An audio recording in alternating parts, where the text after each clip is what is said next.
അലം തറ കൈഫ അങ്ങ് കാണുന്നില്ല നബിയേ? അല്ലാഹുവിന്റെ റസൂൽ നബി മുഹമ്മദ് മുസ്തഫ റക്കബറ ആദരവായ പ്രവാചകൻ നബി മുഹമ്മദ് മുസ്തഫ സല്ലല്ലാഹു അലൈഹി വസല്ലം അത് കണ്ടിട്ടില്ല എന്നാലും അല്ലാഹു ഗൗരവത്തോടെ അത് ലോകത്തോട് പറയാ. അലം തറ അങ്ങ് കാണുന്നില്ല നബിയേ? കൈഫ ഫഅല റബ്ബുക ബിആദ് ആദ് ഗോത്രത്തെ അല്ലാഹു എന്ന അങ്ങയുടെ തമ്പുരാൻ എങ്ങനെയാ കൈകാര്യം ചെയ്തതെന്ന് അല്ലാഹു പറയാണ്. സൂറത്തുൽ ഫജ്റിലാണ് മക്കളെ. അല്ലാഹു എങ്ങനെയാണ് ആദ് ഗോത്രത്തെ തകർത്തതെന്നറിയോ? അതിമാനുഷരായിരുന്ന അല്ലാഹു പറയണ സമൂഹത്തെ അല്ലാഹു തകർത്തത് എങ്ങനെയാ? സഖറഹാ അലൈഹിം സബ്അ ലയാലിൻ വതമാനിയത അയ്യാം ഹുസൂമൻ ഫതറൽ ഖൗമ ഫീഹാ സറാ കഅന്നഹും അജാസു നഖലിൻ ഹാവിയാ. ആ സമൂഹത്തെ അല്ലാഹു 7 രാത്രിയും 8 പകലും തോരാതെ തിമിർത്തു പെയ്ത മഴവെള്ളത്തോ ആ സമൂഹത്തെ അല്ലാഹു തകർത്ത് ധരിപ്പണമായപ്പോ 7 രാത്രിയും 8 പകലും നിർബാധം അനുസ്യൂതമായി തുടർന്ന് പേമാരെ തിമിർത്തു പെയ്തപ്പോ ആ സമൂഹം മുഴുവന് തകർന്ന് ധരിപ്പണമാവൂ. അവര് മരുഭൂമിയിൽ മരിച്ചു കിടക്കുന്ന കഥയല്ലാഹു പറയുന്നത് എങ്ങനെയെന്നറിയോ? നബിയേ, ഞാൻ തകർത്തെറിഞ്ഞ ആദ്യ സമൂഹം അല്ലാഹുവിന്റെ ശിക്ഷയേറ്റിട്ട് മരിച്ചു കിടക്കുന്നത് കണ്ടാൽ കഅന്നഹും അജാസു നഖലിൻ ഹാവിയാ ഭീമാകാരമായി ഈത്തപ്പന മരങ്ങൾ അതിന്റെ കുറ്റിയോടുകൂടി പിഴുതു കിടക്കുമ്പോ വലിയൊരു കുറ്റിയുമായി ഈത്തപ്പന മരം പിഴുതു കിടക്കുന്നത് പോലെ ഭീമാകാരമായ വലിപ്പമുണ്ടായിരുന്ന ആദ് ഗോത്രക്കാരു 7 രാത്രിയിൽ പെയ്ത തിമിർത്ത മഴയും കൊടുങ്കാറ്റും ആഞ്ഞടിച്ചപ്പോ കുറ്റിയുള്ള ഈത്തപ്പന മരങ്ങൾ മറിഞ്ഞു കിടക്കുന്നത് പോലെ അവരെ ഞാൻ ഈ ഭൂമിയിൽ നിന്ന് തുടച്ചു നീക്കി നബിയേ. എന്നെ കേൾക്കാനെത്തിയ കാസർഗോഡ് ഈ ബേക്കറി മക്കാമിലെത്തിയവരോട് ഒരു വിമർശന ബുദ്ധിയല്ല, സഹോദര ബുദ്ധിയാ. ഖുർആന്റെ ആയത്തിനെ ഞാൻ നിങ്ങളുടെ മുമ്പിൽ സമർപ്പിക്കുകയാ. ആദ് ഗോത്രം ചെയ്ത ഏറ്റവും വലിയ തെറ്റേതെന്നറിയോ? അവര് വ്യഭിചരിച്ചെന്നല്ല, അവര് കള്ളു കുടിച്ചെന്നല്ല. ആദ് ഗോത്രത്തിനെ തകർക്കാനുള്ള കാരണം പറയുമ്പോ ആ സമൂഹത്തെ അല്ലാഹു വിശേഷിപ്പിച്ചത് ഇങ്ങനെയാണ്. അലം തറ കൈഫ ഫഅല റബ്ബുക ബിആദ് ഇറമ ദാത്തിൽ ഇമാദ്. ആരാധനറിയുമോ? ഇറമ. അവർ ഇറമെന്ന് പറയുന്ന ഇന്നത്തെ ഒമാനിന്റെ ഭാഗത്ത് ജീവിച്ചിരുന്ന ഇപ്പോഴും അവര് തകർന്നു പോയ അവശിഷ്ടങ്ങള് ചരിത്ര ഗവേഷകര് തോണ്ടിയെടുത്തിട്ടുണ്ട്. ഇന്നത്തെ ഒമാനിന്റെ ഭാഗത്തുള്ള ഇറമ പ്രദേശത്ത് ജീവിച്ച ആദ് ഗോത്രത്തെ കുറിച്ച് അല്ലാഹു പറഞ്ഞത് അലം തറ കൈഫ ഫഅല റബ്ബുക ബിആദ് ഇറമ ദാത്തിൽ ഇമാദ്. അവരാരാ? ദാത്തുൽ ഇമാദ്. അവര് തൂണുകളുടെ ആളുകളായിരുന്നു. ശ്രദ്ധിക്കണേ സഹോദരങ്ങളെ, സൂറത്തുൽ ഫജ്റിലെ ആയത്തിന്റെ വ്യാഖ്യാനം നിങ്ങൾക്ക് നോക്കാം. അവരാരാ? ദാത്തുൽ ഇമാദ്. അവര് തൂണുകളുടെ ആളുകളായിരുന്നു. വലിയ വലിയ തൂണുകൾ ഉണ്ടാക്കിയിട്ട് വലിയ സ്വപ്ന വീടുകൾ ഉണ്ടാക്കിയ ആളുകളാവർ.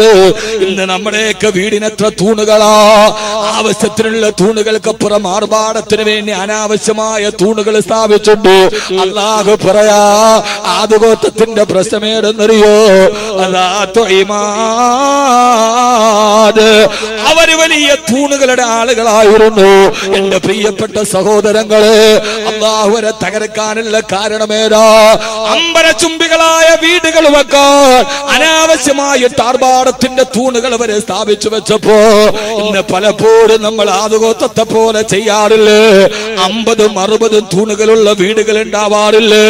ഖുർആന്റെ മുന്നറിയിപ്പ് സൂക്ഷിക്കണേ. ആദ്യം തന്നെ ഞാൻ ഓർമ്മപ്പെടുത്തുകയാ. ആരാ ആദ് ഗോത്രമെന്നറിയോ? ഇറമ ഗ്രാമവാസികളായ അവർക്ക് ഈ ചരിത്രത്തിന് സമാന ലോകവുമായി ബന്ധമുണ്ട്. അല്ലാഹു അവർക്ക് ധാരാളം കുന്തിരിക്കം കൊടുത്തിരുന്നു. അവര് കുന്തിരിക്കം കച്ചവടം ചെയ്തവരാ. ഏറ്റവും വലിയ സുഗന്ധദ്രവ്യമായ കുന്തിരിക്കം അല്ലാഹു ആ നാട്ടിൽ ധാരാളം അല്ലാഹു വാരിക്കോരി കൊടുത്തപ്പോ അവര് കുന്തിരിക്കം കച്ചവടം ചെയ്ത് ലക്ഷങ്ങൾ ഉണ്ടാക്കി. അല്ലാഹു സുബ്ഹാനഹു വ തആല കുന്തിരിക്കമെന്ന അനുഗ്രഹം കൊടുക്കുമ്പോ അതോടൊപ്പം തന്നെ ആ നാട്ടിൽ അല്ലാഹു വലിയൊരു അരുവിയെയും ഒഴുക്കി കൊടുത്തു. ആദ്യഗോത്രക്കാർ എന്ത് ചെയ്തെന്നറിയോ?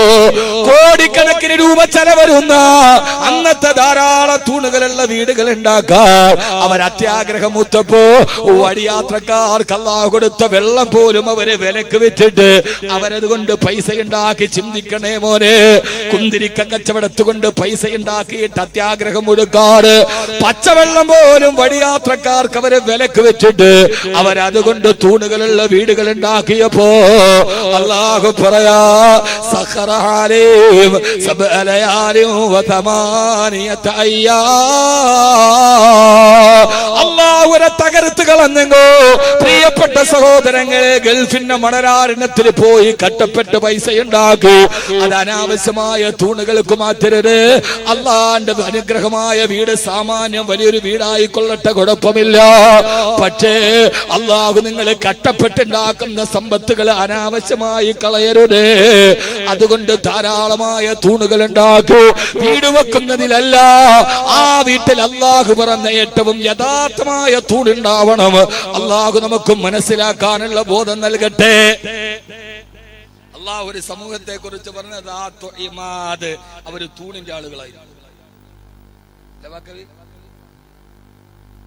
ഞാൻ പറഞ്ഞല്ലോ, ആർക്കൊരു പിണക്കം തോന്നണ്ട.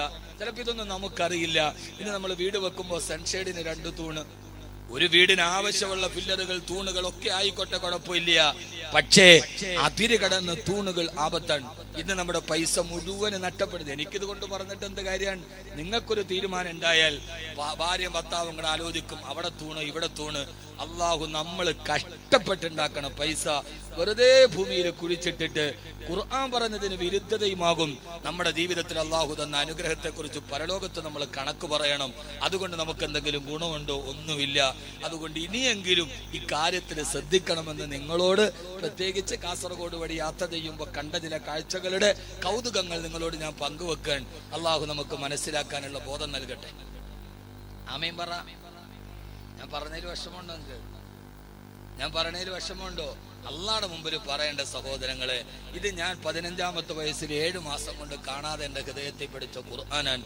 അതിലൊരു ആയത്ത് ഇന്നത്തെ ലോകവുമായി ബന്ധമുണ്ടെങ്കിൽ അത് പറയലാണ് എന്റെ ധർമ്മ. നിങ്ങൾ സുഖിപ്പിച്ചിട്ട് വാള് പറയണേ എനിക്കറിയാം. പക്ഷെ എന്നെ സംബന്ധിച്ചിടത്തോളം എനിക്കൊരു നിലപാടുണ്ട്.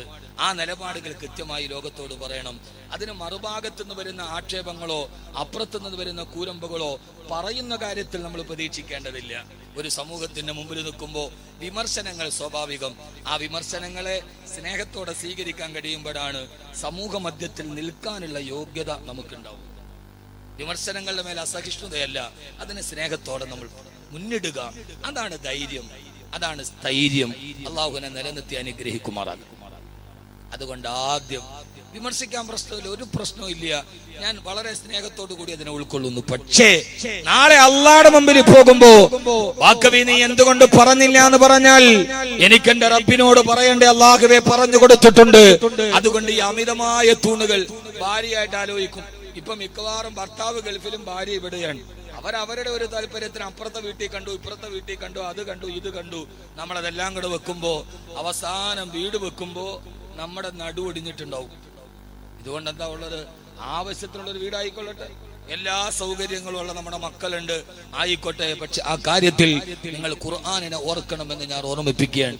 അപ്പൊ യഥാർത്ഥത്തിൽ വേണ്ടത് കുറെ തൂണുകളല്ല.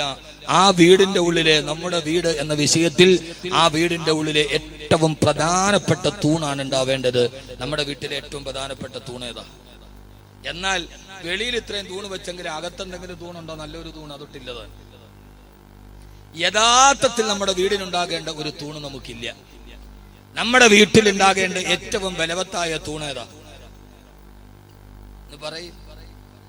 നമ്മൾ വെളിയിലൊക്കെ ഫില്ലറൊക്കെ കൊടുത്ത് 8 mm കമ്പി 10 mm കമ്പി അതൊക്കെ വെച്ച് നമ്മൾ താങ്ങി നിർത്തിയിട്ടുണ്ട് നമ്മുടെ വീട്. വീടിന്റെ ഉള്ളു ശരിയാവണം, വീടിന്റെ അകത്തളങ്ങൾ ശരിയാവണം. നമ്മുടെ വീടുകളിൽ നിന്ന് എല്ലാവിധ പേക്കൂത്തുകളുടെ അടയാളമായി മാറി. ഒരു വീടിന്റെ ഉള്ളിൽ ജീവിക്കുന്ന പെണ്ണിന് സുരക്ഷിതയില്ലാത്ത അവസ്ഥയിലേക്ക് കേരളം മാറിപ്പോയി. കേരളത്തിലെ 150 കുട്ടികളെ വിളിച്ചിട്ട് നിങ്ങളുടെ ഗർഭത്തിന് ഉത്തരവാദി ആരെന്ന് ചോദിച്ചാൽ അവള് വിരൽ ചൂണ്ടത് അവളുടെ അച്ഛന്റെ നേരെയാണ്. തനിക്കാര് ജന്മം നൽകിയോ അതേ പിതാവിനാൽ ഗർഭിണിയാക്കപ്പെടേണ്ട പെൺമക്കളുടെ നാടുകളിൽ വീടിന്റെ ഉള്ളിൽ കിടന്നുറങ്ങിയാൽ സുരക്ഷിതത്വം നഷ്ടപ്പെട്ടു പോകുന്ന പെൺകുട്ടികൾ, ആ പെൺകുട്ടികളുടെ നാട്ടിലാണ് നമ്മൾ ജീവിക്കുന്നത്. വീടിന്റെ ഉള്ളിൽ പോലും നമ്മുടെ പെൺകുട്ടികൾക്ക് സുരക്ഷിതത്വം ഇല്ലാതായി. അതുകൊണ്ട് എന്റെ പ്രിയപ്പെട്ട സഹോദരങ്ങളെ, സഹോദരിമാരെ, നമ്മുടെ വീടിന്റെ ഉള്ളിലാണ് യഥാർത്ഥ തൂണുണ്ടാവേണ്ടത്, വീടിന്റെ വെളിയിലല്ല. അള്ളാഹു നമ്മളെ മനസ്സിലാക്കാൻ ബോധം നൽകട്ടെ. ഞാൻ പറഞ്ഞ വീട് തൂണ് വേണ്ടെന്നല്ല, കറാമത്ത് കൊണ്ട് തന്നെ നിർത്താന്നല്ലേ പറയണത്. വീടിന് തൂണ് വേണം, എനിക്കുണ്ട് വീട്, അതിനുകൊണ്ട് തൂണ്. പക്ഷെ തൂണുകൾ ഒരു 50-60 തൂണൊന്നും വേണ്ട. ആവശ്യത്തിന്. പണ്ടത്തെ വീടിന് 4 തൂണേ ഉള്ളൂ, 4 മൂലയിൽ. ഇപ്പൊ ഒരല്പം കെറുവും ഒടിക്കലും കണ്ടംപറയും സെമി കണ്ടംപറയും ഒക്കെ വരുമ്പോ തൂണുകൾ സ്വാഭാവികം. പക്ഷേ അത് പരിധി കടക്കാൻ പാടില്ല. ഒന്ന്, വീടുമായി ബന്ധപ്പെട്ട ആദ്യത്തെ വിഷയം ഞാൻ ഖുർആന്റെ വെളിച്ചത്തിൽ ഞാൻ ഈ പറയുന്ന മുഴുവൻ ഖുർആന്റെ വെളിച്ചത്തിലാണ്. അള്ളാഹു നമുക്ക് ചിന്തകൾ മാറ്റാൻ അള്ളാഹു തൗഫീഖ് നൽകി അനുഗ്രഹിക്കുമാറാകും. രണ്ടാമത്തേത്, തൂണ് വെളിയിലല്ല വേണ്ടത്, നമ്മുടെ വീടിന്റെ ഉള്ളിലാണ് തൂണ് വേണ്ടത്. നല്ല ബലമുള്ള ഒരു തൂണ്. ഏതാ നമ്മുടെ വീടിന്റെ ഉള്ളിലെ ബലമുള്ള തൂണ്? ഏതാ ഒന്ന് പറയും.